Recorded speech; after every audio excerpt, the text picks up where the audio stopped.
என்ன ஒரு விஷயம்னா, எப்போ நம்மள பிசாசு நம்மள கவனிப்ப ஆரம்பிப்பானா, எப்போ நம்ம தேவ சித்தத்தை செய்ய ஆரம்பிக்கிறோமோ. இப்போ நாம் தேவ சித்தத்தை செய்யாத வரைக்கும் பிசாசுக்கு பிரச்சனை கிடையாது. ஏன்னா அவனுக்கு நம்ம ஒரு டார்கெட்டாவே இருக்க மாட்டோம். நாம எப்போ தேவ சித்தத்தை செய்ய ஆரம்பிக்கிறோமோ அப்பதான் பிசாசுக்கு நம்ம டார்கெட் ஆகும். புரியுதுங்களா?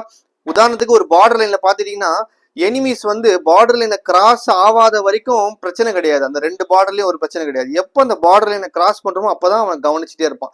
அந்த பார்டர் லைனை அவன் எப்போ மற்ற அந்த எனிமி கிராஸ் ஆகணும் அப்பதான் அவன் என்ன பண்ணுவான்னா ஏவுகணையை தாக்கி அவனை அடிக்க பார்ப்பான். அதே போல நாம் எப்ப தேவ சித்தத்தை செய்வதற்காக தேவ திட்டத்துக்குள்ள வருமோ அப்பதான் பிசாசானவன் நம்மள நோட் பண்ண ஆரம்பிப்பான். ஏன் அப்படி நோட் பண்ண ஆரம்பிப்பானா, நாம் தேவ சித்தத்தை செய்தோமானால் அதுக்கு பின்மதாக வர பெரிய பலனை நாம் அடையக்கூடாதுன்றதுக்காக. ஏன்னா நாம் தேவ சித்தத்தை செய்ய ஆரம்பிச்சோம்னா அதனால நிறைய ஆத்துமாக்களை ஆதாயம் செய்ய முடியும். அநேக ஆத்துமாக்களை பரலோகத்துக்குள்ள நாம கொண்டு செல்ல முடியும். பரலோகத்துல நிறைய பொக்கிஷங்களை சேர்த்து வைக்க முடியும்.